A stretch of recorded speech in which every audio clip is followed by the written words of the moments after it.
Hello, my lovelies. This is Paisley Wild. Did I forget to turn something on again? No, I'm lying. And I am off adventuring into the spaces between, blind as always. I hope everyone's having a lovely Saturday evening.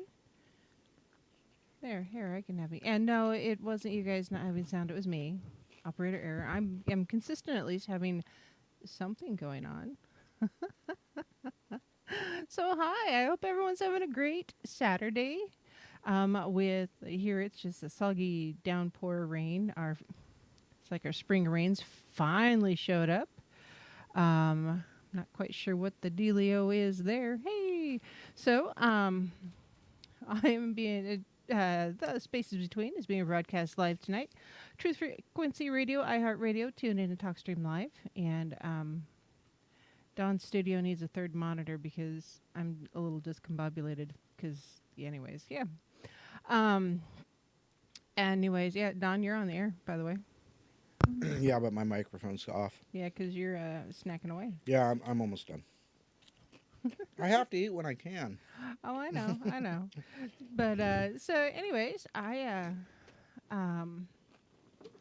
the phone lines are not open tonight, by the way, because hey, I've got an interview that I did with Ellen Evert Hopman here the other day, and she is the author of quite a few books. She's got 16 books actually, and if you really want a list, I can give them to you.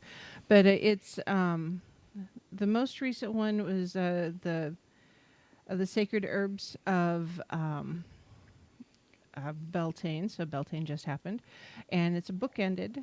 So it's the second book in the series. The first one is the sacred herbs of Samhain. So just a really awesome set of books. And she's got a children's book out now.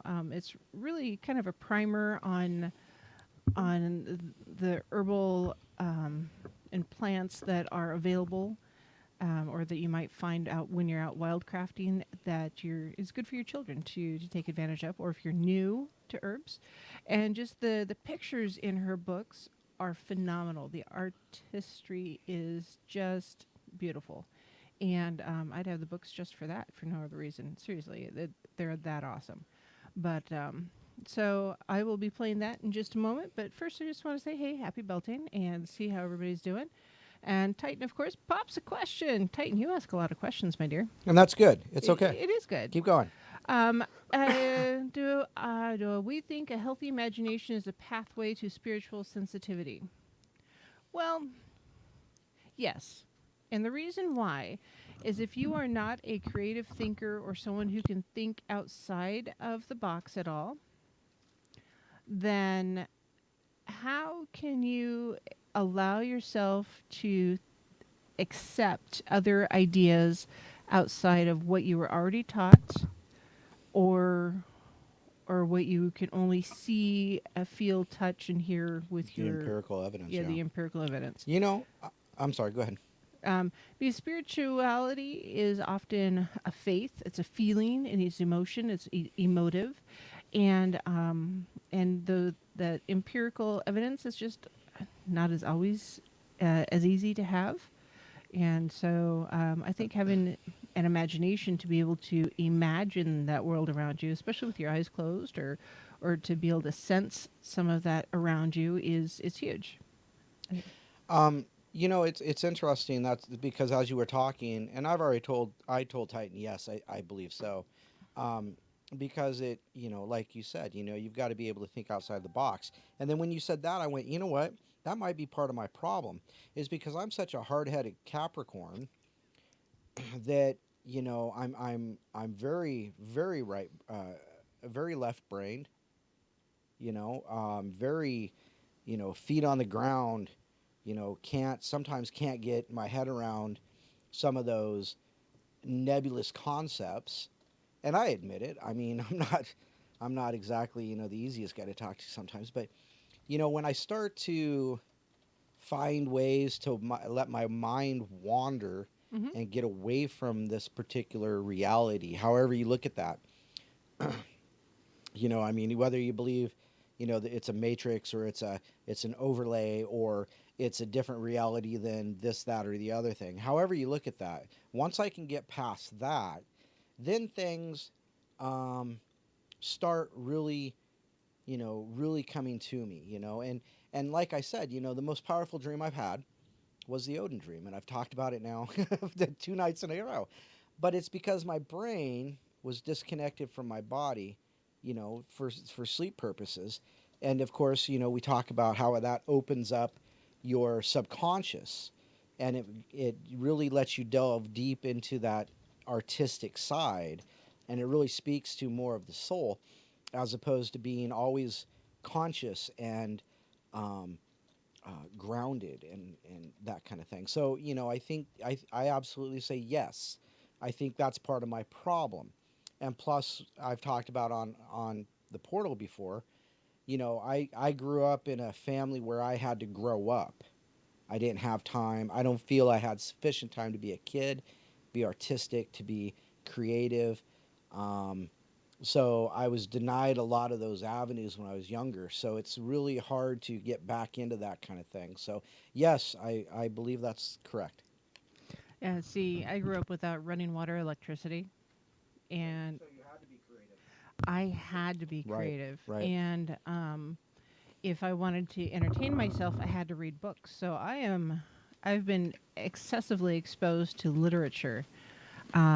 And for me, reading was often an escape from the reality that I lived in because my reality wasn't that great. And so I had to embrace that creativity, that imagination, if you will, to just not lose my ever loving mind right, or right, walk down a path with a significantly different ending. So right. And you being able to get out and ride when you were a kid hmm without those people, hovering over you, telling you you've got to do this, you've got to do that. I imagine that helped out a lot too, just being able to go out and ride and connect and do the yeah, things. when someone says they were wild growing up, often you think, oh, you were into a lot of mischief, breaking the law, that kind of thing. No, it's yeah. No, I was wild as in not tamed. I had the run of Paisley mountains. Wild. Yeah, I had the run of mountains, and I was limited basically. On how far you can go before the sun goes down, you need to be No, not home. even down. As long as I was home by sunrise to do chores, it was okay. And that continued after we moved from the country and into town, and it was still. And I, at the age of 15, I had my driver's license and a car Mhm. and a job, and I could go anywhere, do anything. I didn't even have to go to school, but as long as I was home in time to do the chores, that was all the only requirement. Mhm. So for me, school was an escape, and my punctuality was not very good. So and often they would put me in school suspension And you'd sit there and read. in the library. It's like, seriously, this is a punishment. How is this a punishment? I don't have to socialize with anybody. I can work at my own speed, and you put me around books. Not a punishment. Hmm. So, yeah, feral child of the woods, absolutely bummer. Um, yeah, if Hecate had not been looking out for me as I was growing up, and Canunos, oh, totally different world. Because there should have been black bears, there should have been wolves, there should have been Coyotes, lions, yeah. Lions. coyotes, yeah, mountain lions, Mountain lions, cougars, yeah. cougars, bobcats, I don't lynx, mind any of cougars that. so much, but But honestly, I can say without a doubt that I never saw a predator in all of those years of running around wild on the mountains. The closest I ever saw was an eagle or a hawk or an owl. That was the predators I saw. And I should have encountered more. I did see a black bear mama and her twins, cubs, but I was with my dad, and that's because the horses were out and we had to go get them. And it wasn't because I was out adventuring, it was because my horses were adventuring without me. So, yeah, you're a little mad at him, huh? yeah, pretty much. You So, get back here. Let me get you. um, Come here.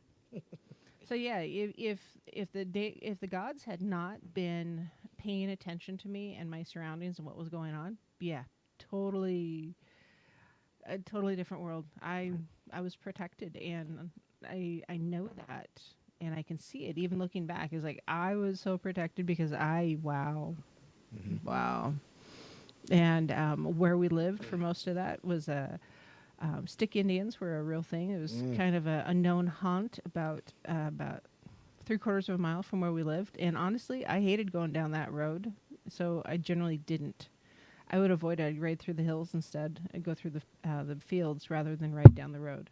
So, anyways, here I am just nattering on, and I've got this great interview. But it was a great question. It led us right yeah. into a great topic. Absolutely. So Ellen is not only is she a prolific author, she is she's on the Druidic path, and the equivalent is high priestess for those who are pagan, and so she's an archdruid, and she has a lot of information. So I'm here, I'm in chat, and so if you have questions, by all means ask, and if necessary, I'll stop the vid and we can kind of move on and see how things are going. But I'm gonna kind of move into this and hit play and mute the microphones, and if you have a question, by all means pop up and say hello. Here we go. It'll take just a moment. Hi, how are you? I am great. I'm very happy to be healthy and still here. Excellent. Now, are you quarantining right now, or are you... Yeah, the whole state is shut down, at least until May 5th, possibly longer. Massachusetts. I'm in Massachusetts, so we're kind of at the peak of our pandemic, but they've been saying that for a week now, so... yeah, and we're trying really hard to be good and wear our masks and wash our hands and not go anywhere except the supermarket, that kind of thing. Yeah, no, I totally understand.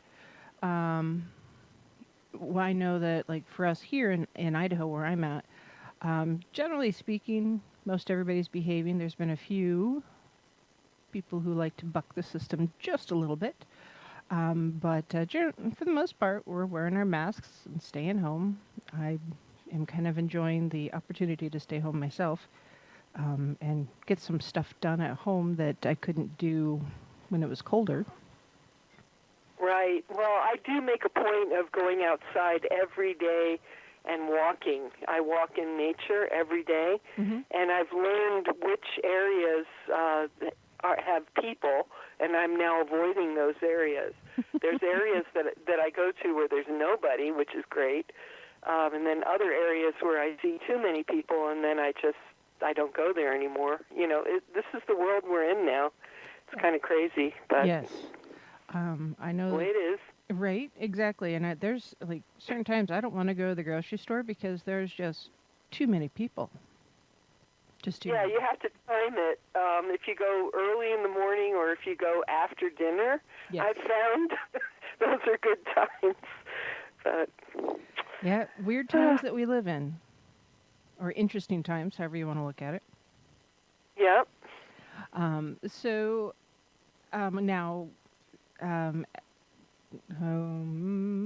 brain cramp. I'm sorry, it happens.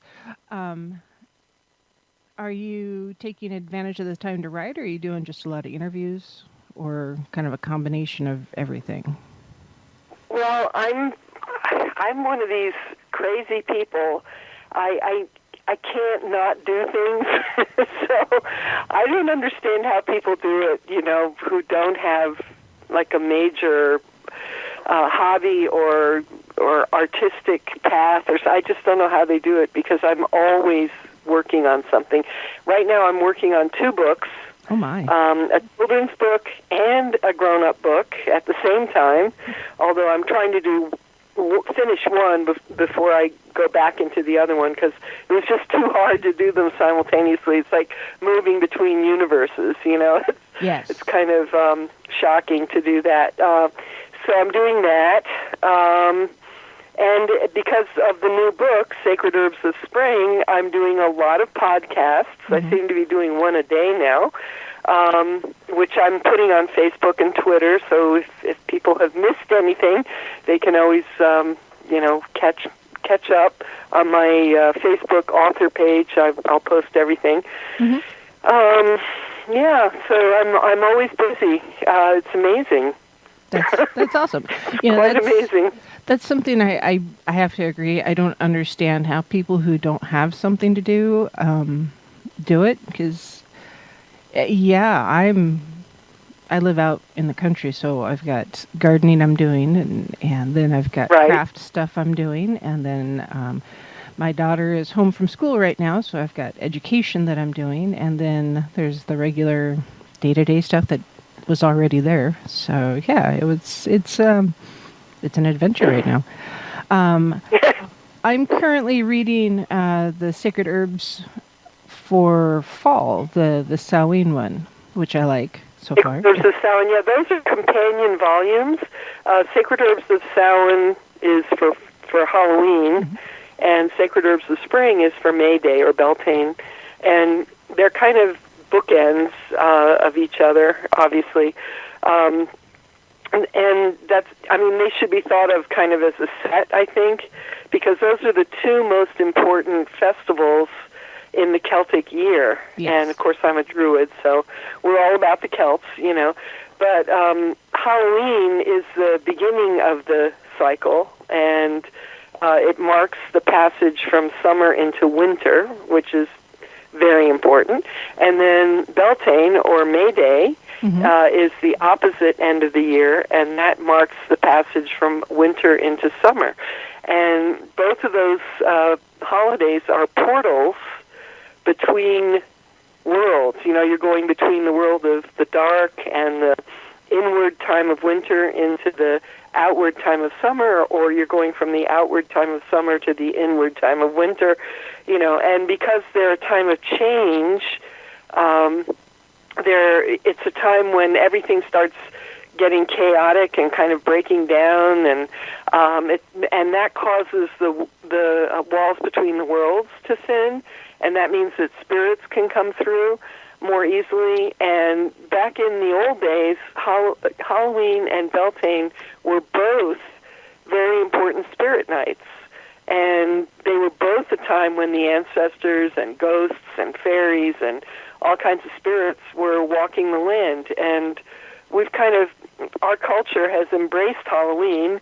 People buy billions of dollars worth of candy and, you know, lots of costumes and all that. Yes. But we've kind of, our culture in general has ignored Beltane or forgotten it, except for Druids and witches, of course, and Wiccans, and we all celebrate Beltane. But the general culture doesn't, which is too bad, because it really is an important holiday. I agree. I know that my grandmother, who is a very steadfast Christian, celebrated May Day every year, which... We did. We all did. I did up until I was about 5 or 6 years old. We celebrated it in school. It was part of public schools in America, and then our government put an end to it because of the Russian May Day parade. And, you know, this was during the McCarthy era in the 1950s, yes. And they very deliberately, they said, no, you're not going to celebrate May Day because that's a communist holiday or something like that, right. Which is really sad, because I remember when I was very, very small, our teacher told us to make May baskets, and we made them out of paper and brown paper, and then we made flowers out of different colors of paper. We put the flowers inside the basket, and then we were told to put it on somebody's doorknob. So as I walked home from school, which we did in those days, we walked to school and we walked home again, you know. I remember hanging the basket on somebody's doorknob. She said, put it on a stranger's door. And that's what I did. And I never forgot that. It was a big deal, you know.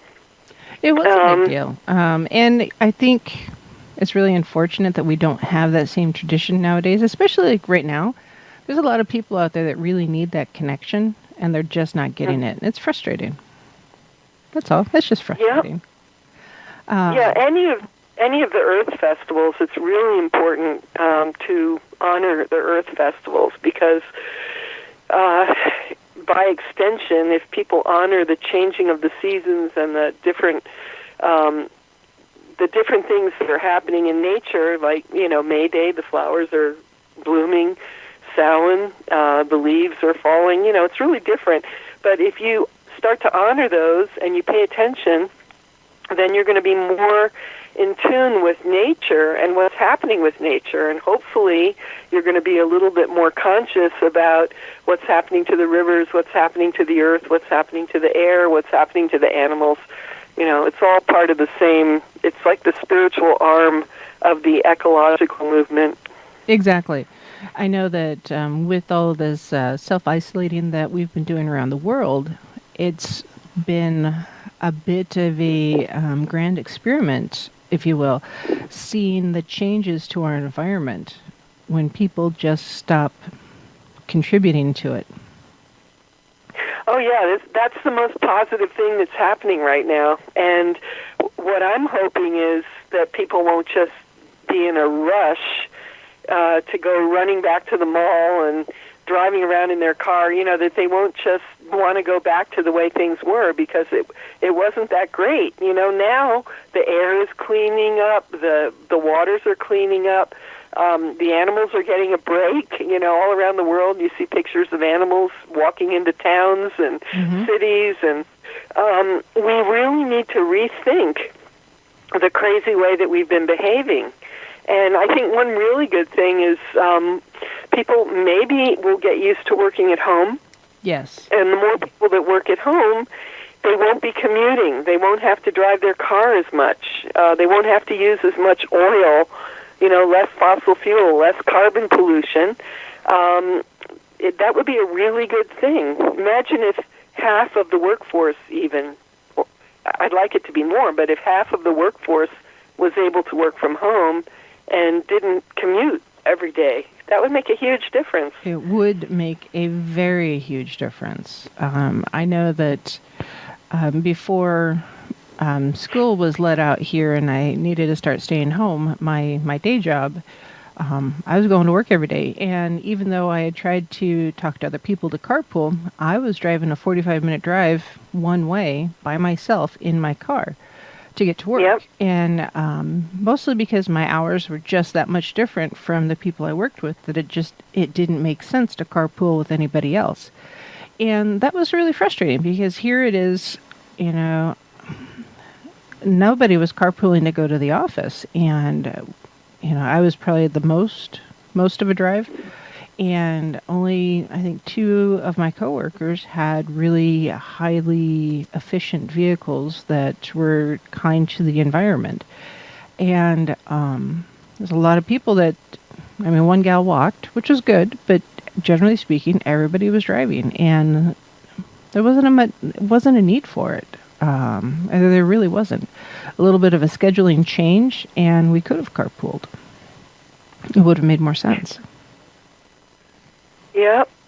Well, I'm just hoping that people will be more conscious now, but who knows? Right? It'd be great if our culture could change and not buy so much, don't be so focused on buying things, be more focused on gardening and being at home and cooking and taking care of the house and taking care of the animals and all that. Yes. Well, they're saying that we could, in some places, be seeing this kind of a lockdown for another 3 to 9 months. And, it only takes about 3 months to really get a habit set in place. And, businesses are going to downsize. They're not going to need those offices. So there'll be overhead savings. And I think businesses will really appreciate that. And then, people will appreciate not having to be commuting. I know there's some areas where their commute is like 2 hours and it's to go 15 miles because of gridlock and such. Right. And after 3 months of sleeping in because they didn't have to get up and drive, they just, put on a nice shirt and, brush their hair before they sat in front of the computer while wearing their fuzzy slippers. There's a lot of charm to that. That's 4 hours of their life that they could get back. And, exactly.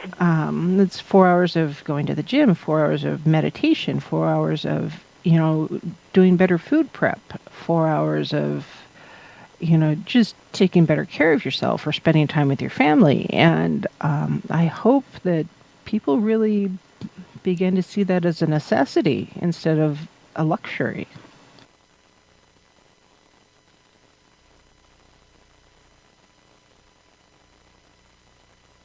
Hey all, this is Paisley Wild. We're going to go to break real quick and we'll pick up the interview with Ellen Evert Thompson, or Hopman. Sorry, my mouth just can't talk. And so we'll be right back. Oh Lord, within the sun, as we will, so mote it be, the spell forever done.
Sisters of the shining moon, heaven, earth, and sea, I call upon you in this hour, bring magic unto me.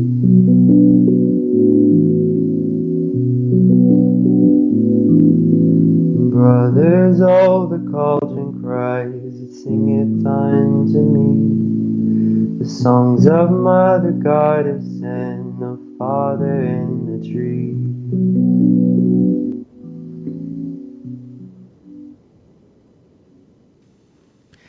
Hello, my lovelies. This is Paisley Wild, and we are off adventuring into the spaces between. And so we're just kind of listening in to the interview that I had with Ellen Evert Hopman the other day. And if you do want to check out her website, it's elleneverthopman.com. And she does have all of her books there. She's got 16. And if you're watching the YouTube channel, make sure you hit that like button, by the way. And there's I'll have links in the show notes, of course, both in TFR and in YouTube world, if you want to go to her website that way. But there to check out her storefront and the different. She's got 16 books out right now. She's got 2 more coming, and I talk about them a little bit later in the interview. Plus, there's information about her tribe with she's high priestess, and so we're just going to kind of pick up right where we left off. And unless Don, do you have anything you need to? No, I'm just eager to get back to it. All right, cool. So we are headed back in, and let me know if you have any questions, and I will pause and see what I can do to answer your questions. Oops, gotta hit the button. Here you go. Yep. Well, we can all talk it up on social media, like we're doing right now. Exactly. So I guess, tell me, you're a Druidic priestess. Is that the correct title, Ellen?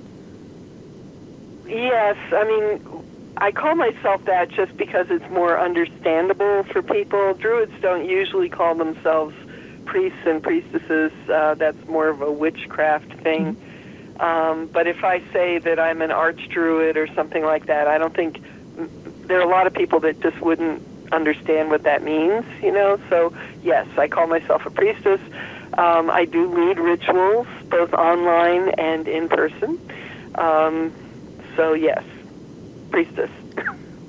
All right.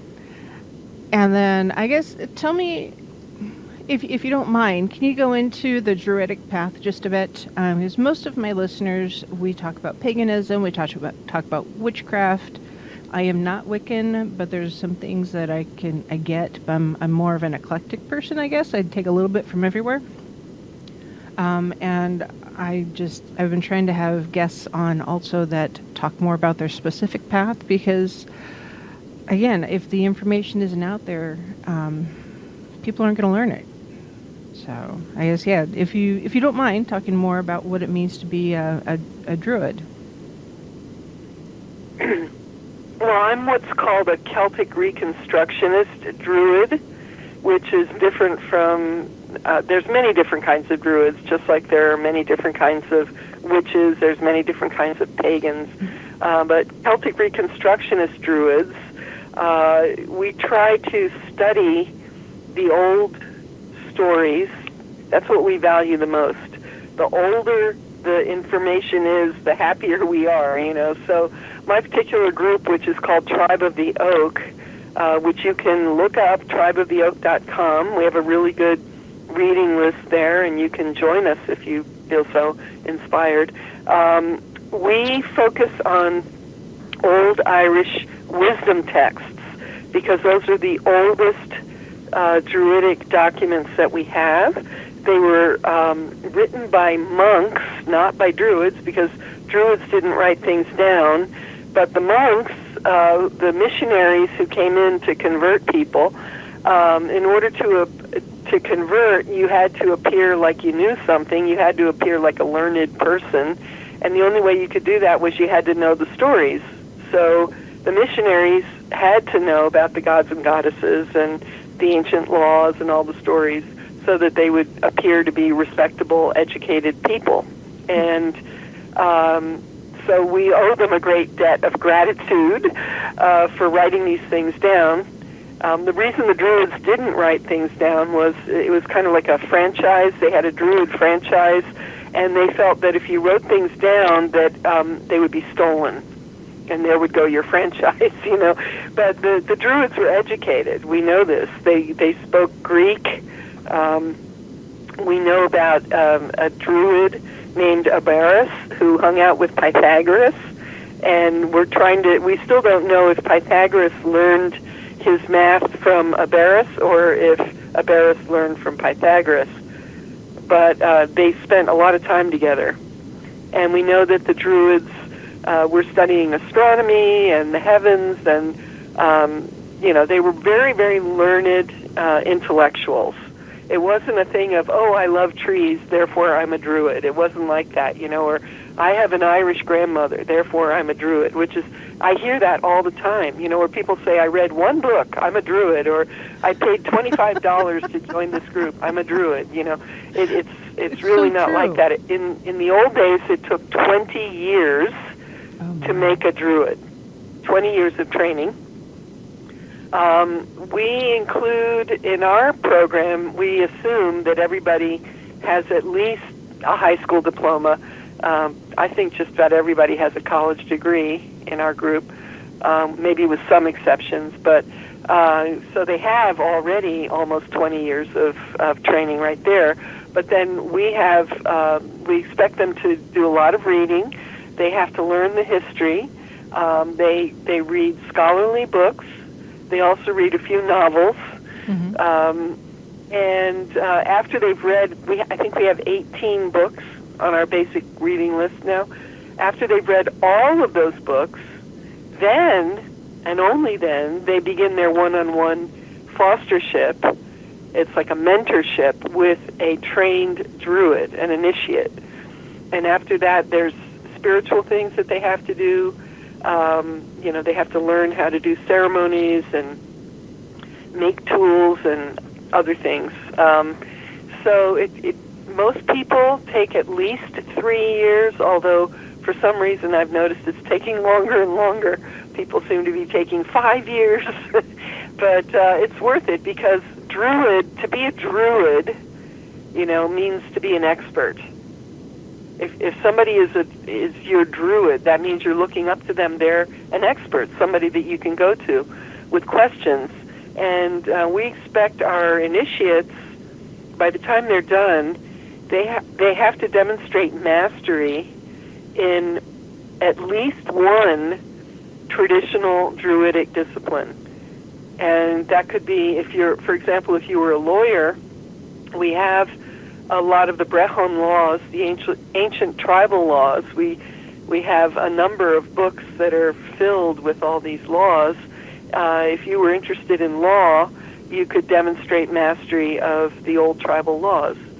And those laws are more evolved than what we have today, I think, in a lot of ways. But you could be an herbalist or a doctor. That would be a traditional calling. You could be an expert in fairy lore. You could be an expert ritualist. If you were a musician, anybody who played the harp was automatically elevated to Nemed, which is sacred status. It's a hard one. one. They could be a Druid, because the Druids were the equivalent of the Brahmins in India. It's the same thing. It's a caste. So the Druids would be of the sacred class, and then the king would come from the warrior class, and then you had the farmers and producers, and then you had the slaves.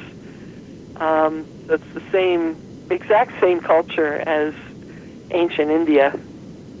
Oh, very cool. I did not know that. Yeah, that's the whole Indo-European connection. Gotcha. It goes from India to Western Europe. Yeah. I know there's, and something I've noticed, not that I know this, but I've noticed, there seems to be a lot of similarities between the different traditions. There's enough of an overlap that there is some foundation of understanding between the different traditions. Not necessarily, an expert level of knowledge, but a way for each of the traditions to come together and have a meeting of minds at least, without, going to battle first, if you will. And I think it's awesome that we all have at least some basis of understanding from one tradition to the next. And I've seen it as I talk to different people and do different studies. There's that commonality, that connection. So if people want to learn more, you go to tribeoftheoak.com and just send us a message, And we have members all over the world. We have people in Mexico and across the United States, in Ireland, South Africa. We do rituals together, and of course the only way we can do that, because we're all over the planet, we do it online. And we have one coming up May 2nd, our Beltane ritual, which if you contact us, we can help you get involved in that if you want. Okay. But we have beautiful online rituals with music and original poetry, and it really works quite well. I was very pleasantly surprised by that. I didn't know if it would work like that, but it does. That's awesome. And I will include links for the website and to your reading list and just ways to get a hold of you guys. Okay. When I air live. Now, you are a very prolific writer, I've noticed. You've got a few books out there. Yeah, I think I'm up to 16 now, something like that. You've got 2 more in the works. That's awesome. Yeah. I was reading in one of them that you didn't intentionally or initially plan on being a writer. It just kind of happened. Yeah, I was studying mental health counseling at the University of Massachusetts, and I was working in the library. I had a part-time job in the library, and so I was constantly surrounded by books, and I had just moved to New England, and I had been living in Philadelphia, which has a much longer growing season, and when I came here, the season really doesn't begin until after Memorial Day, and it ends abruptly about the second week of September. So you only have 3 months, really, 3 or 4 months to grow anything, and I just couldn't imagine how people did it, how they survived here. It made no sense to me. And I moved to a house that's in the forest, in an oak forest, and I kept looking out the window, and every single window that I look out, all I see is trees. So I decided, maybe they were eating the trees. They must have been doing, because that's the only thing that's available in the middle of winter around here. So I had this sense that they must have been doing something with trees. So I went to Barnes & Noble. I went to different bookstores looking for a book that would show me how to do that, how to use trees for food and medicine. And I couldn't find one. I looked and looked. And so then I made this really crazy leap of logic, and I said, gee, well, if there isn't a book, I guess I'm supposed to write one. And then this is while I was in graduate school. So in my spare time, while I was in graduate school, I started writing a book. And as I was working in the library... So much time when you were in graduate school.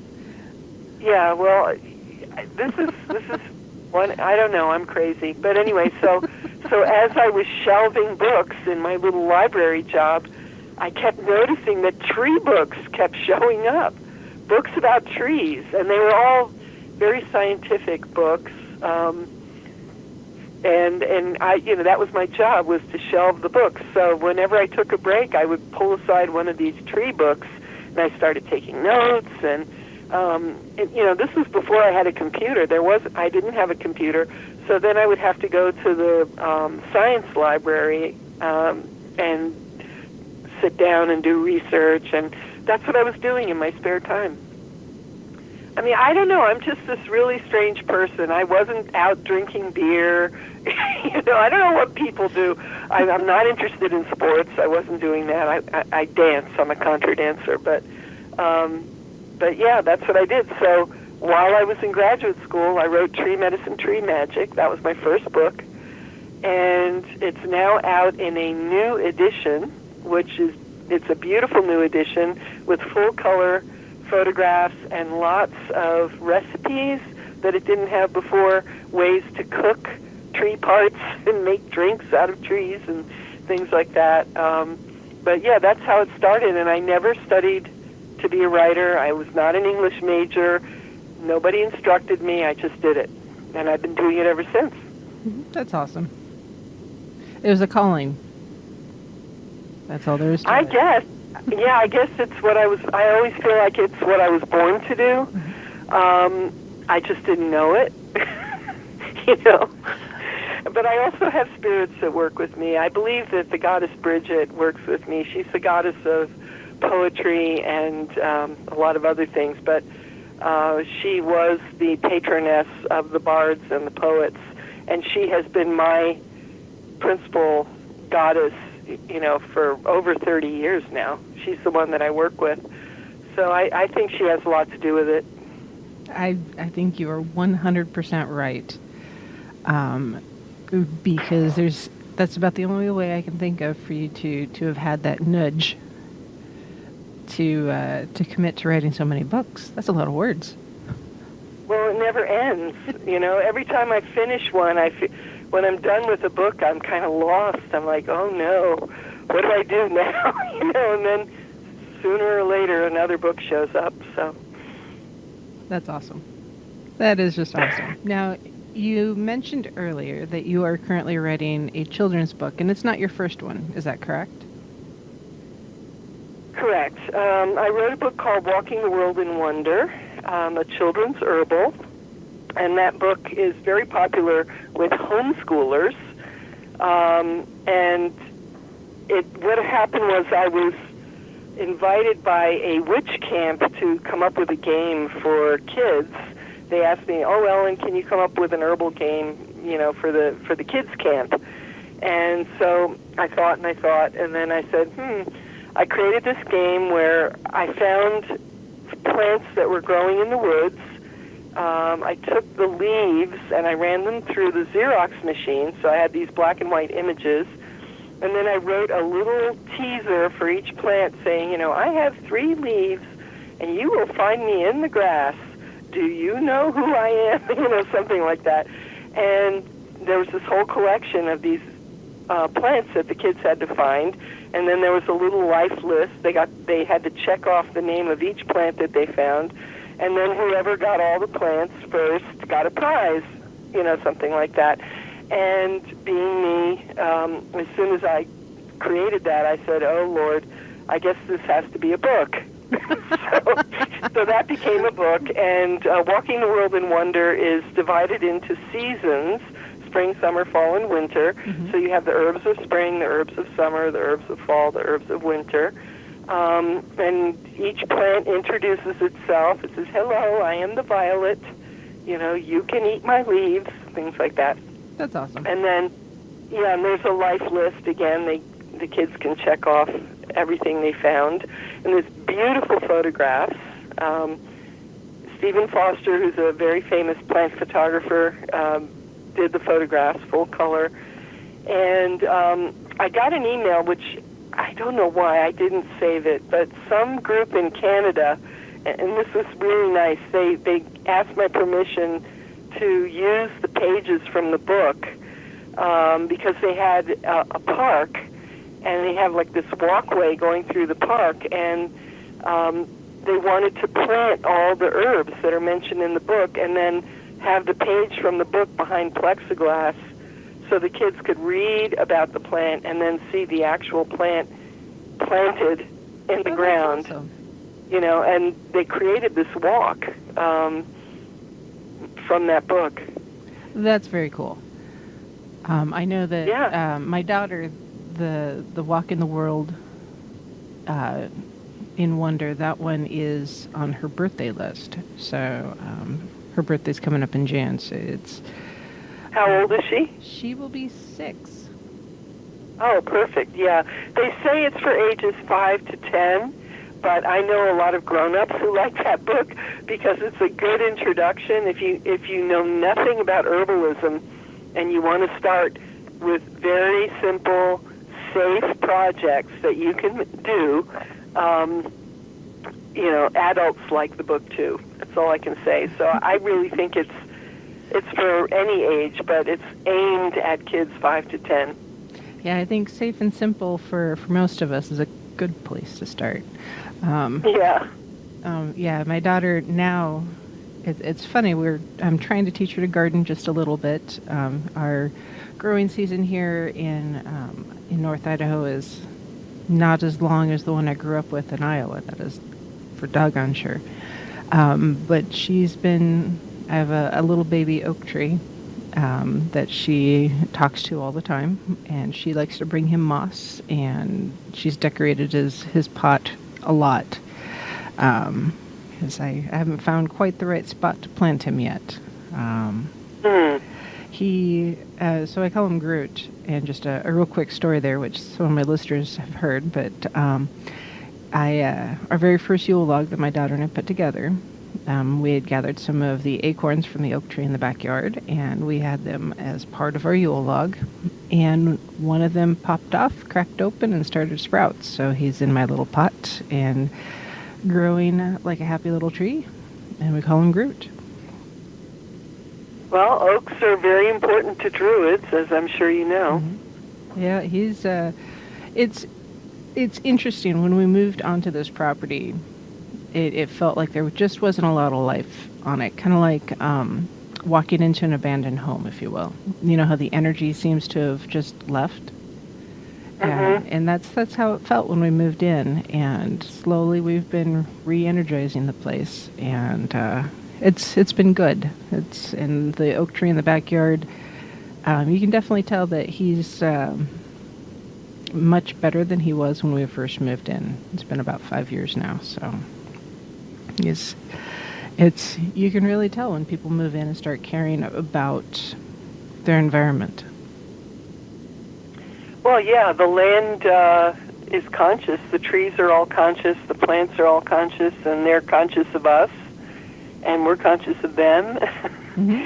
And when you put conscious energy into a relationship with the trees and the plants, they reciprocate.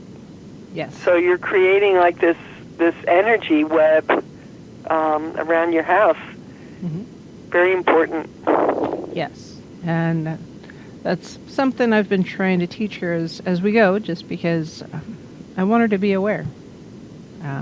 She's 20 years younger than her brothers, and they learned different things, but I want her to be more aware of her environment, if nothing else. If that's the only thing she learns, I'll be thrilled, because I think that awareness of environment needs to be taught more.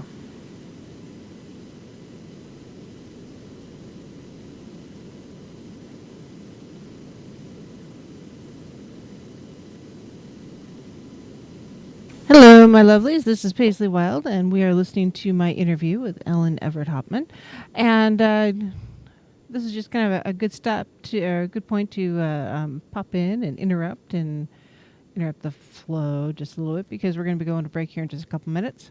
I know Mr. Don just left a seat. I don't know if he has anything to add, but yeah. So one of the questions that Ray asked is, does Ellen work with stones and crystals? Well, if you go to her website, and she talks a little bit, or her blog is pretty awesome in there, and she talks about kind of what she does and how she follows her path, and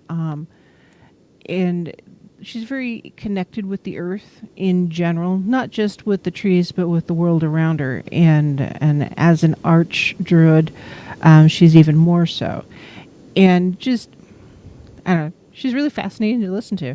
And her website just has a lot of information about her specific path, and some of her books, like A Druid's Herbal or The Sacred Tree Medicine. So she's working more with trees and herbs and plant life, but also being in touch with the ground and the earth around her. So I don't know if that answers your question, Ray, or not. I hope so. If not, let me know, and I'll see if I can do it better. We don't really touch on that in her interview. We had just a little bit of a limited time frame, so just tried to squeeze it in, because she's a busy lady right now because of the recent publication. So,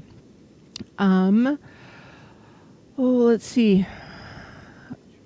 hit the website if you want to support my show, The Spaces Between. That's patreon.com/the spaces between, or you can check out the Etsy shop, and that's etsy.com/shop/Monarch Mountain Studios. And that's MTN for mountain. And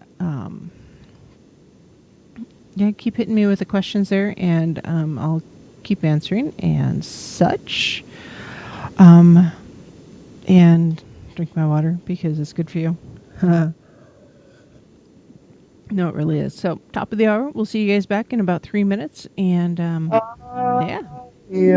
O Lord, within the sun, as we will, so mote it be, the spell forever done.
Hello, my lovelies. This is Paisley Wild, and we are off adventuring into the spaces between. And we're just kind of listening in on the interview that I had with Ellen Evert Hopman, and she's Arch Druid, and Mr. Don lost something. And just as marbles, that's all. Anyways, yeah, just she's a really interesting gal, and so I'm just gonna dive right back into it. It's elleneverthopman.com if you want to check out her website. And she's got or Ellen Evert Hopman /shop is for her bookstore, so you can see all the different books that she has. She's got quite a few. A Druid's Herbal for the Sacred Year, a Druid's Herbal of Sacred Tree Medicine, A Legacy of Druids, which is a conversations with Druid leaders from Britain, USA, and Canada. Being a Pagan, Druids, Wiccans, and Witches Today, Gifts of the Healing Earth. Pagans, The Wheel of the Sacred Year, which is important to us. She does have some fantasy-type books. That's Priestess of the Fire Temple, Priestess of the Forest. Sacred Herbs of Spring, which is the one that just came out. Scottish Herbs and Fairy Lore, fascinating book. Secret Medicines from Your Garden, which if you're listening or watching chat, we start, they're kind of talking about mullein and some of the different and mushrooms and such. That might be a good book there. Secret Medicines of Your Kitchen.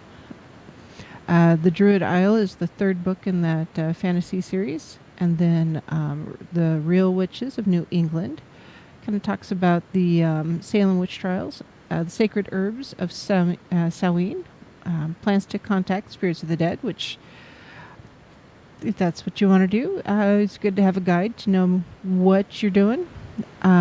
Tree Medicine, Tree Magic, second edition is a good book. And then the children's book that she has out right now is Walking the World in Wonder, a children's herbal. And just really, again, great graphics in there. And if you're new to the whole herbal folklore and what it is, that's a really good book to start with. Even though it's a children's book, just because sometimes you got to start simple and start small. So, anyways, we're getting back right into the interview. And if you do have questions, by all means, drop them in the chat. Definitely. Yep. Yep. And honoring the seasons, with the festivals, the Earth festivals, that's a good way to really instill that, I think. Because what you do with the winter solstice is going to be very different from what you do at Beltane, Yes. Oh, yes. And the world's different from one season to the next. I mean, it just going outside. Here, at winter solstice, we often have snow measured in the feet. And we have got a ski resort right here, and if they don't have 20 to 30 feet of snow every year, they kind of feel it's a bad year. And so it's, yeah, right. Like, here it is Beltane almost, and I may have to mow the yard, which is nice, but it also gets down to freezing, so we haven't quite put the garden in yet. So it's just a different world, and it's an opportunity to participate in the world around us a little bit differently. So you've got a new book, The Sacred Herbs of Spring, just came out. Did you plan to do the bookend with the Sacred Herbs of Samhain and the spring, or was it just one begat the other? Well, I did the Sacred Herbs of Samhain because I was invited to speak at a pagan festival called Celebrate Samhain in New Hampshire. And I asked the organizer, I said, well, what do you want me to speak about? What would you like me to talk about? And he said, oh, why don't you talk about herbs to contact the dead? I was like, okay. So I started researching herbs to contact the dead. And then I put together the talk, and then I said, oh, gee, this has got to be a book. Because that's the way it works. I get an idea, and then it turns into a book. So that became a book. So then I just thought, well, I should do I was thinking I would do all 8 festivals. I don't know if I'm going to do that because, it's kind of repetitive. But I am working on the Sacred Herbs of Winter Solstice and Yule at this time, but that's going to take me a while. I started working on it, then I got distracted, and I started working on another children's book. I don't know. I can't remember how I got waylaid, but somehow I did. The children's book that I'm working on is festivals from, the 8 festivals, but from different cultures. So Italian pagan, Polish pagan, German pagan, Irish pagan, like that. So with pronunciation guides for words and different deities from different cultures and fairies with their names, So that's what I'm doing now. And then since I already started on the sacred herbs of Yule, I guess I have to finish that. That probably won't happen till the winter because the children's book is almost done that I'm working on now. That pronunciation guide is huge. Yeah. Oh. Well, all of my herbals, I have a lot of Celtic herbals, like a Druid's herbal for the sacred earth year, a Druid's herbal of sacred tree medicine. They have glossaries with pronunciation guides. My novels, I have a trilogy of Celtic novels, Druidic novels, 2nd to 5th century, the Priestess of the Forest series. They all have glossaries with old Irish words with pronunciation guides. So I'm really big on that because part of my mission in this life, part of what I'm doing, is I'm always trying to keep the old ways going. That seems to be my job. You said you're an eclectic pagan or an eclectic witch. There are a lot of people who, when they create ceremonies, they bring in new poetry and new ideas. My mindset and my particular passion, I guess, is to find the old traditional stuff and keep that going. I think that's important too, if not more important, because it's the foundation, if you will, of everything that we do today. If we don't know what happened before or what came before, it's harder to structure what we do today. I also feel like when you recreate and start, bringing back to life an old practice that was done maybe for thousands of years or even longer, you tap into something. You're tapping into a stream of consciousness, like a stream of magic that is very, very powerful. Yes.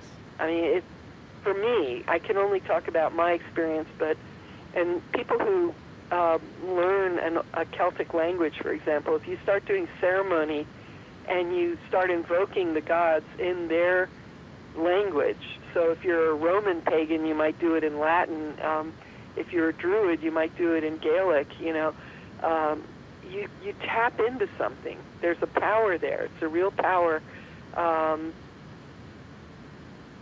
You can feel it. Calling on a deity in their language, you can just feel the energy. It just courses through you. It's just a whole other thing. Yes, I would have to agree.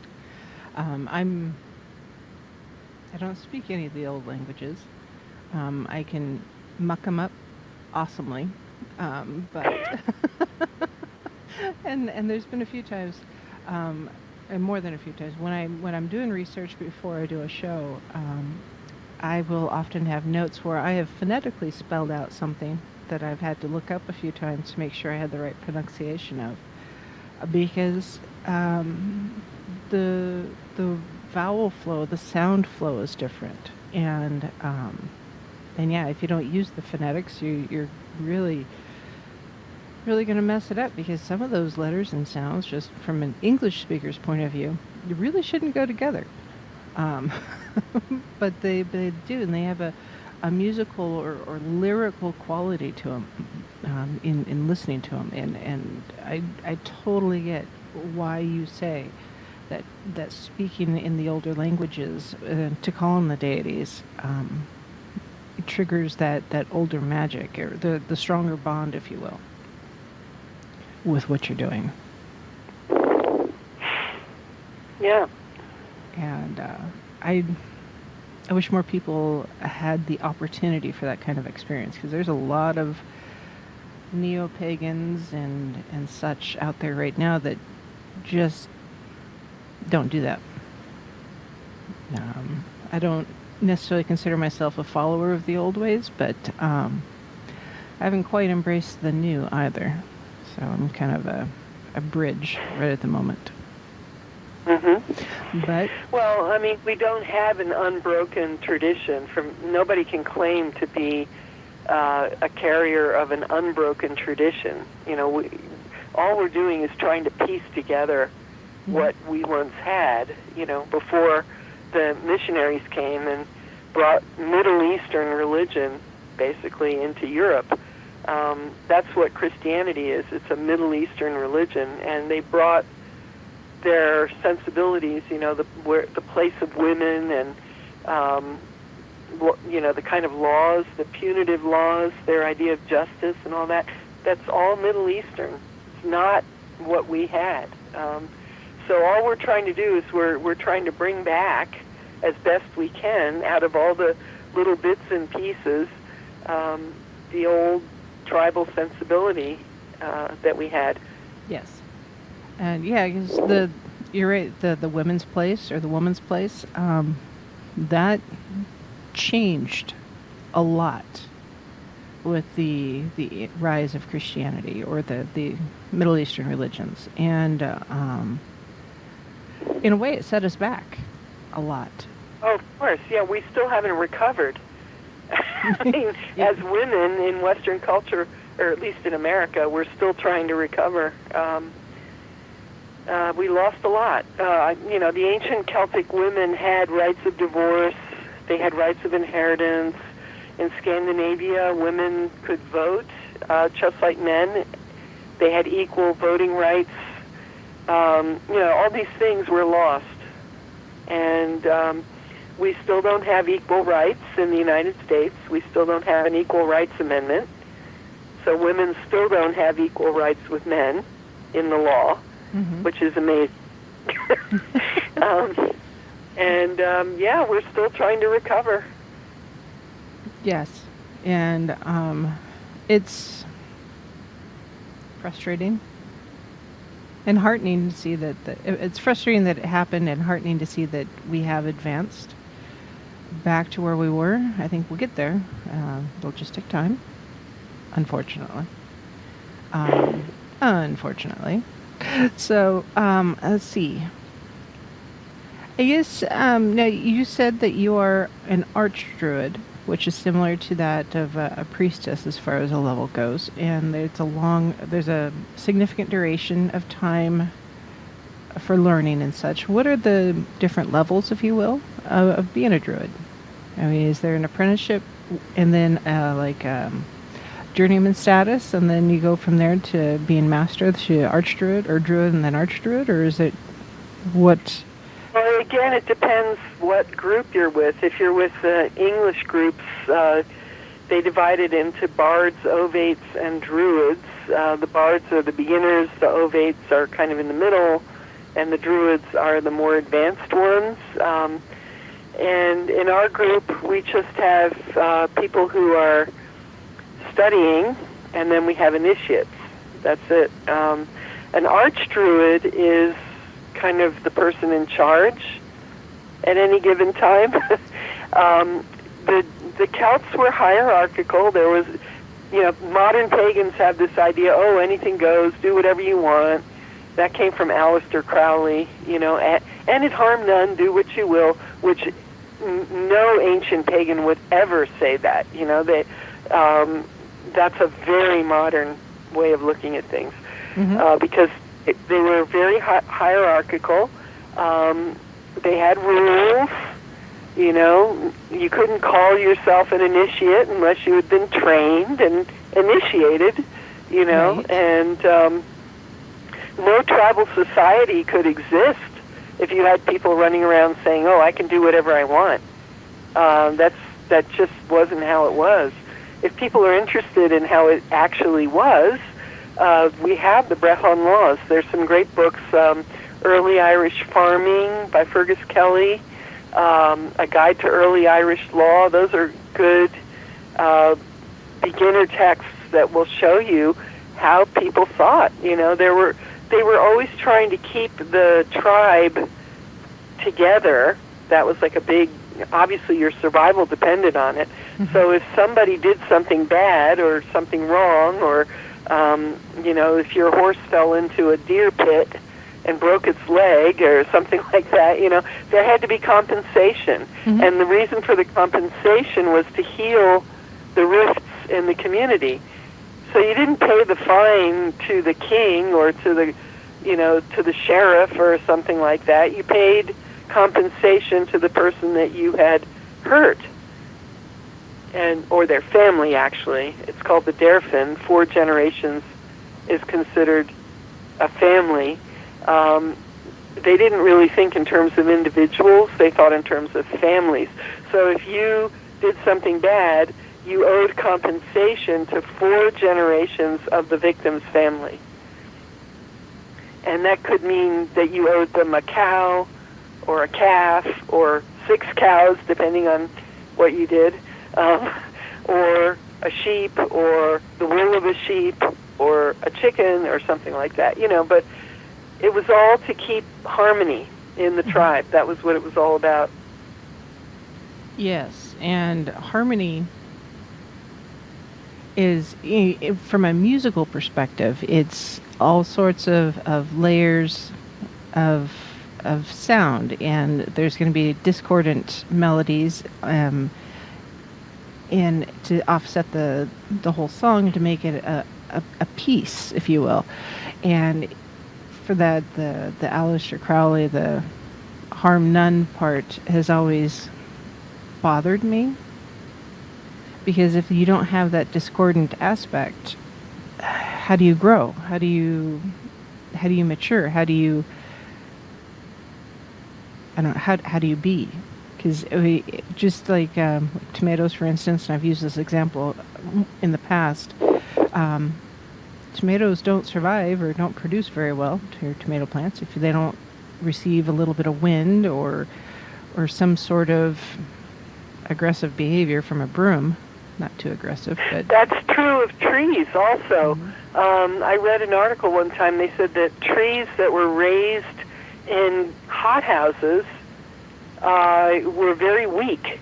Mm-hmm. Trees of the exact same age that were raised outside, who had to go through heat and cold and wind and snow and all those things, were strong.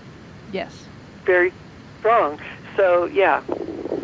And we need that change in energy, that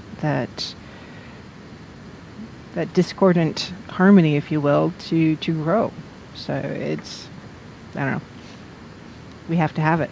And so, yeah, harmony just doesn't really fit into that. Yeah, well, the part that I don't like is where he says, do what thou will. Mm-hmm. You know, because, again, that's a very modern idea, that no ancient tribal society would ever say that, because the tribe would collapse. Yes. You know, you have to respect the elders. You have to respect the laws and the precedents and the behavior within the tribe, you know.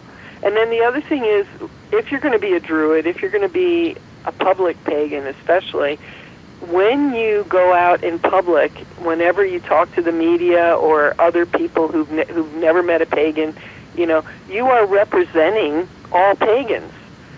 So if you're behaving badly, you're making us all look bad. Exactly. You know? Exactly. Yes. Sorry. I feel very firmly on that one. Here, it just brings to mind, I follow a thread on Reddit on, I don't remember which one it was, but someone posted pictures of a picnic bench in a state park in, I don't know if it was Maine, or I think it was Maine. And there's candles and all sorts of stuff all over this table, and litter, and it was, it looked like a pagan ceremony of some sort had happened, and they'd used this table as their makeshift altar, and they just left everything there and left. And all I could Yep. think is like, how? No, no, this is no bad. One, don't litter. Two, clean up after yourself. You know, you pack it in, pack it out. You know, that's just hiker. You know, that's just what you do as a someone who hikes at all. And then what kind of imagery are you leaving for your community if this is what you do? Yeah. Well, we as pagans, most of us revere Stonehenge and the ancient sacred sites. And the saddest thing, when I went to the Rollright stones in England, it was the day after summer solstice, and there was trash from one end to the other. There were condoms. Oh my! There was candle wax, melted candles. People had lit candles and put them on the stones, and they just left all the garbage. And then the poor gatekeeper. This is a guy who, he's just an employee. It was his job to clean up. And they also had built a fire in the middle of the Rollright stones, and they burned this huge patch of ground. It was black. It was shocking. And then I've seen pictures of Stonehenge. I would never want to go there for one of the big festivals, first of all. Right. I've been there. I've done ceremony at Stonehenge 4 times, always either before it opened or after it closed, and you can do that. You just have to make arrangements with English Heritage 6 months ahead, and you can do it. But these big pagan festivals, I mean, I've seen pictures of what the grounds look like afterwards, and again, it's so sad, Trampled. And if you're going to call yourself a pagan, pagan means country person. That's where the word pagan comes from, and we're supposed to be people of the earth, of the soil, of the land, and we're supposed to be tied into that and have respect for it. So I know exactly what you're saying. It's just it's frustrating. I mean, we are individuals, but we're a collective also. And as a collective, we need to make sure that we are individually taking responsibility for our behaviors and our actions, and that means clean up after yourself. It's the only thing that comes to mind is like somebody who's pro environment, and they're saying we need to do this and this and this to protect the environment, as they fly around on their multi-million-dollar jet and they're the only person on the plane. You're not doing what you're preaching, if you will. If you're going to be pro environment or pro something like that, you need to practice it also. But yes, if we're out doing a ceremony for any reason, clean up after yourself. I know there's going to be a lot of Beltane festivals here in the next week. Really? They're going to be doing them outside? Well, you never know. Well, there's a few. We're supposed to have a really nice one here a week from Saturday, and I was really looking forward to it because we do a public event where the public was welcome to attend, and I was looking forward to it, but that one got canceled. But there's, I think, a few private ceremonies that'll be happening in family groups. But I hope that as those family groups do things, they're conscious of the imagery that they're leaving behind and clean up after themselves. I mean, it's...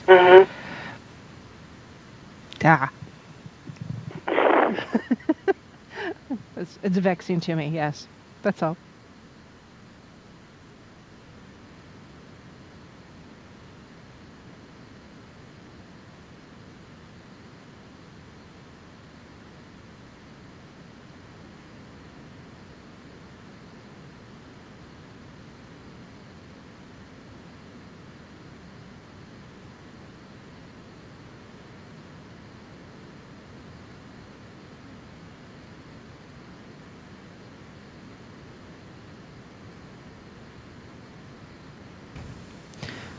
Thanks, Lucky. Hush. Oh, Oh, goodness. It's just one of those things. Basically, I was kind of upset, good rule of thumb, you pack it in, you pack it out. If you take your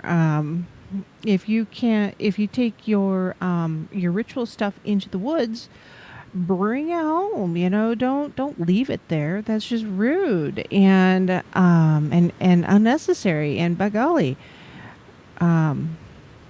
why would you leave your ritual stuff behind anyways? So, I can't help but think that was planted. So, yes, pack it in, pack it out. Just straight up clean up after yourself. Your mother doesn't work there, in theory. Maybe. I don't know. Anyways, last break of the evening. And when we come back, we will talk a little bit more, or we'll finish up the video with Ellen, because, we're just tripping right along. See you in a bit. Lord, within the sun, as we will, so mote it be, this thou forever done.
Sisters of the shining moon, heaven, earth, and sea, I call upon you in this hour, bring magic unto me.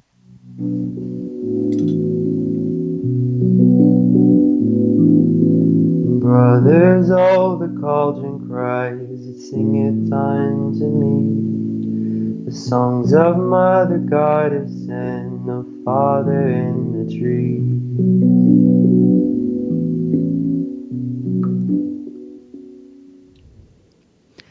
Hello, my lovelies. This is Paisley Wild, and we are venturing off into the spaces between. And just real quick, before we finish up the interview, do want to remind you, if you want to support the show, check out the Patreon site. It's patreon.com/the spaces between. Or if you want to check out the Etsy shop, it's etsy.com/shop/Monarch Mountain Studio, and MTN is for Mountain. And then if you want to check out what Ellen has going on, it's www.elleneverthopman.com. Her store is elleneverthopman.com/shop. So, yeah, check it out. And, just some really good information in her books. They are available on Amazon. You can get them on Audible also. Because I know sometimes... Not right now, because we're all being safe at home. But when the commute starts happening again, you know what? Sometimes you just need a podcast or a good book to listen to as you're commuting. So, anyways, we're going to go ahead and finish up the interview. If you have any questions, by all means, let me know. And I'll see what I can do to find an answer for you. I have a hard time, if... I live on 20 acres, and so I have trees down all the time, and I try to collect things from the trees around me that have fallen rather than, harvesting branches that are still on the tree, that kind of thing. And it's just, be respectful of your space, that's all. Just be respectful. Then if you're in somebody else's space, respect their space too. That's all. It's respect. So it's me on a little bitty soapbox. Little one. Is there anything else that you can tell us in this type of environment about the Druidic path that you wish people knew before they embarked upon it? Or a question that you wish people asked before they started committing to being a Druid? Well, just that it takes work. The Druids were the intellectuals. Mm-hmm. They were the political advisors to royalty and to the nobility. They were the thinkers. They were the experts. So if you want to be a Druid, if that's your desire, just know that you are entering an intellectual discipline path. And, it's not just a question of deciding I want to be a Druid. It's not like that. At least among Celtic Reconstructionist Druids, we feel pretty strongly about that. You can't really call yourself a Druid unless you have mastered something. And then what we do when we become initiates, we declare our mastery, and then we swear to teach it. So the Druids were also the teachers. They were the teachers of the children of the nobility. That was their title. So they weren't teaching farming, for example. They were teaching politics and other intellectual pursuits. So when people apply to Tribe of the Oak, I always say to them, that you're going to have a lot of reading in the beginning. There's a lot of books you have to get through. Then you have your one-on-one apprenticeship. Are you ready for that kind of commitment? And a lot of people never respond. They just disappear. Off they go. But other people say yes. And we have a private hidden group on Facebook. You can't find it, but it's a private group. And everybody who's working towards initiation, we can all talk to each other, bring questions about the reading, discuss the books, discuss things that are going on in our lives. We have that. We also have a public page. It's called Tribe of the Oak Druids on Facebook. That one you can find. Has about 1,000 people in it. And then we have our public ritual coming up. For the duration of the pandemic, all our rituals are going to be public. But when I say public, you have to contact us and join a list. So it's not for the general public. It's for sincere spiritual seekers and people who are interested in Druidism, things like that. But if you contact me or if you get on the Tribe of the Oak Druids list, you'll see information there. And you're welcome to join us, for the rituals. We're doing that as a service at this time because we know that people can't go to the usual pagan festivals and the usual pagan gatherings, which is sad. So we wanted to do something as a service for the community, and that's what we're offering. And we'll keep doing this as long as it's necessary, That's awesome. That's really awesome. Because I know a lot of us are feeling really isolated because we cannot join with our circles or groves or covens like we did 6 months ago. And being open like that and willing to let others, observe is pretty freaking awesome, I think. It's my opinion. Because, it's interesting times. Isn't that a Gaelic curse? May you live in interesting times? Or I think that's a Chinese curse. Or is that a Chinese curse? I don't know, but it's a real one. And I think we're we're living through a historic period. This is definitely a historic time. So it's awful, but at the same time you can enjoy it in a strange sort of way, knowing that you're living through history, and try to keep a journal because historians of the future will appreciate that. Yes. I'm doing that. It's one of those things that I preach regularly is have a journal, dream journal, daily journal, whatever it is you need to do, journal it. Plague journals. Right? Plague journals. They were a real thing in years past. There's no reason why we can't have one right now. Yes, plague journals. Yep. Now, something that we've spoken about here on the show in the past, Ellen, is that it feels like we're at the end of an age, or the energy is shifting slightly. Is that something you're experiencing as a Druid also, or is that something that pagans are in general are seeing? Can we I need to cough. Oh, yeah. So can you get this? Yes. There's a lot of dust. I haven't been dusting enough.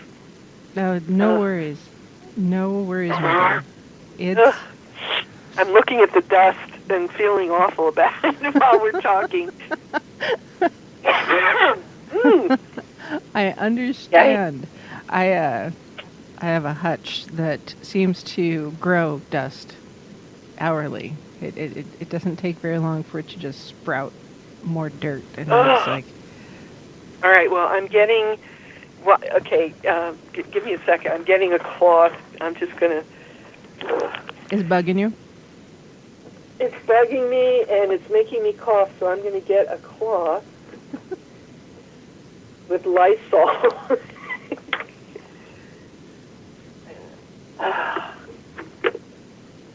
Yeah, when it starts making me cough, then it's a problem. No worries. I understand. Okay, so here, and you know what it is? It's because the printer is in my, next to the computer, and I get a lot of... Or shift in the world energy, or do you feel like we're going through the end of an age? Because we do live in historic times. Is it the end of an age or beginning of an age? Which I guess technically they're both the same thing. Yes, actually, we're moving into a new section of the Milky Way. And so one way of expressing it is, the age of Aquarius or whatever. That's one way of talking about it. But I actually think the virus is kind of an expression of that. That things have to clear out because we're moving into a new dimension, sort of. If that makes sense. So people who are incapable of dealing with the new energy that we're encountering have to check out, and maybe they'll come back again in a different kind of body or something. But I honestly think that's a lot of what's going on here. Yeah. And also, I think that the planet is kind of fed up. Not that the planet is angry, but whenever you have an animal population that gets too large, doesn't matter whether it's rabbits or lemmings or humans, at some point nature creates a disease just to keep things in balance, you know. So that's another thing that's happening, is that we're totally out of balance, and we have to get back somehow. So that's something we really have to pay attention to, find a different way of existing on the earth. I think you're right. It's a change. And I think it'll be painful for some, less painful for others. And some of us are like, yeah, we know it's happening. It's okay. Everything will be okay. Just breathe. But it's... Yeah.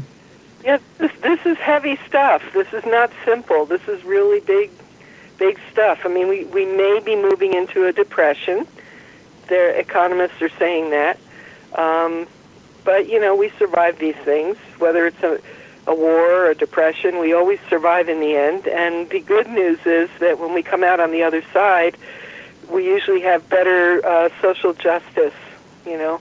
Things, the arc of history, slowly we get better social conditions and more egalitarian conditions, at least in our culture we do. Yes. So I think maybe we'll get better health care, better wages, maybe, more compassion, more egalitarian society, more respect for workers. Those are all things that could come out of this. But it is going to be a major change. This is not going to be a simple thing. I think that is 100% accurate. Respect for workers, that would be huge. As someone who's worked in the service industry, I started off waiting tables, just like a lot of people. I think everybody should be a waitress or waiter at some point in their life, and reliant upon the goodwill of others for tips. At least here in the U.S., maybe that would teach some humbleness to many. Maybe. Hopefully. Or, I mean, the way they do it in Europe is they build the tip right into the bill. Right? Yeah, heaven forbid, actually pay your people a decent wage. Exactly. Instead of paying people $2 an hour. Yeah. Yeah. My very first job, I think I made $4.25 an hour. I felt like I was making a lot of money at the time, and that was minimum wage. And it was enough I could pay my rent, which wasn't that much. But if I stop and look back at my rent then compared to now, there really is no comparison. The cost of living has increased so much, and the wages have not. Right. Yeah, I was making $1.75 an hour my first job. Yeah, that doesn't go very far at all. Well, no, actually, again, I was surviving. Right? Well, the world was different. You know, the cost of living was different. You know, whether you want to call it inflation or, you know, just the way life was, you know, it doesn't matter. Things have changed. You know, the cost to produce goods has changed. The cost of living has increased, and wages never do. That's what's so shocking, is that wages have been frozen for 30 years, pretty much. pretty much. I'm originally from a farming family, and the cost to raise livestock, or the cost or the sale price for something when it goes to market, is so vastly different from what you pay at the grocery store. I don't know how farmers do it. I really don't, because the farmer's not getting paid correctly either. And so, yeah. Yeah, well, that's part. We live in a society that is very out of balance right now, and that's why we have this massive income inequality, and hopefully maybe if there's enough suffering with this pandemic, people will value where their food comes from and who's waiting on them, who's serving them, and, the Uber drivers and the grocery store workers, and they end up being the most important people of all, along with the doctors and nurses. They're the ones that are keeping the whole culture going. Yep. So what do you see happening in the next 6 months as far as our world and not necessarily the virus, but just our society as it's shifting? Just an opinion. Well, in the next 6 months, I think we're going to be going in and out of the pandemic. We're not going to have a vaccine for at least a year, maybe a year and a half, no matter what you hear from our various leaders. We're just not. So, and then, people are going to rush out and go to the beaches and go to the malls and do all those things, and then you're going to get another wave of people being sick. I hate to say it, but that's what's going to happen. And then they're going to have to shut down again, and it's going to go up and down like that. And that's what we're going to be doing for the next 6 months, is we're going to be going in and out of this. So, I mean, we're just at the beginning of the process. I think you're right. And, I said, I think you're right there. It's the beginning. So plant those tomatoes. Raise your garden. For those of you who have a backyard, it's not that hard to put a garden in your backyard. I don't know that I'd put it in my front yard, but I would definitely put it in my backyard. Well, that's another thing, that we need to get rid of our lawns. Lawns are a huge waste of money and time and space and resources. Terrible for the bees and the insects. If you can take your lawn and turn it into a garden, that would be a good idea. Yeah, I mean, front or back. Yeah, there's more than one kind of garden. I mean, there's the garden that you look at and you experience, you meditate, or to enjoy, and then there's the one that you have for food. Sometimes you can cross and have them both happen at the same time, but it's time to do things differently. And I know lawns in general, are a huge water waste. Watering your lawn, making it green just to mow it. So it makes me wonder what's going to happen to all those golf courses, which are just acres and acres of cow pasture as far as I can tell. But but then that's the farm kid in me, because yeah, I mean, a lawn is a desert, basically. If you're a bee or a butterfly or a bird, well, birds can get worms from lawns sometimes, but for a bee or a butterfly, a lawn is nothing but a desert. And the bees are having such a hard time now, and the butterflies are too. You're much better off taking that lawn and planting as many different kinds of flower species as you possibly can, and herbs and vegetables, and the more species you have, the more energy you will bring into the area. Yes. And the fairies like that too. They're very attracted when you have a lot of species going on, because it raises the energy. I keep watching. I have daffodils in full bloom right now, and I have not seen a bee. Oh, really? I keep looking. Yeah, and I have lots of bloodroot in bloom. Sanguinaria, it's a beautiful plant. For some reason, it loves my yard. And no bees. And I keep waiting and waiting and waiting. I saw one bumblebee. I have a little heather patch Scottish heather, and I saw one bumblebee hanging out at the heather, and it's pitiful. Well, all I have blooming right now are dandelions, and Bees need the dandelions. They need them. Yes, it's very important for the bees. Very it's their so. first food in the spring. And I've always liked dandelions, so I have no problems with my dandelions blooming.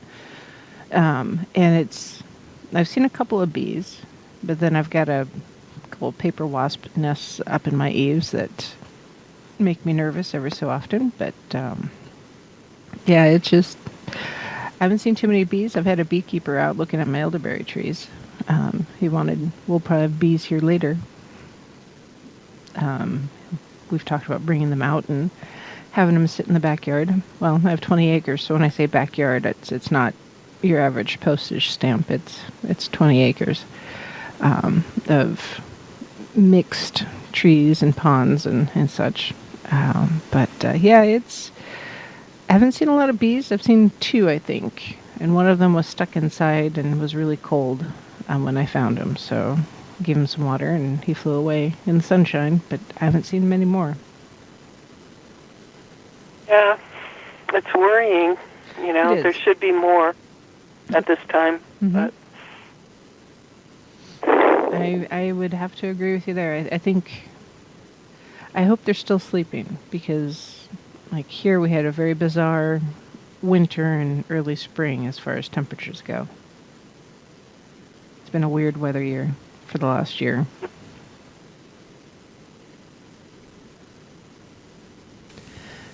Hello, my lovelies. This is Paisley Wild, and we are adventuring into the spaces between. So, yes, that was the bulk of my interview with Ellen Evert Hopman, and we just, talked about her books. Being a Pagan is a good one if you're just on the pagan path, or her most recent one, the magical herbs of spring, or Beltane, I should say, of Beltane specifically. And yeah, just some really great information in her books. She's a prolific writer. She does have a new one coming out. So check out her website. It's elleneverthopman.com, and or her shop is elleneverthopman.com/shops. Or you can also check out my Etsy shop. That's www.etsy.com/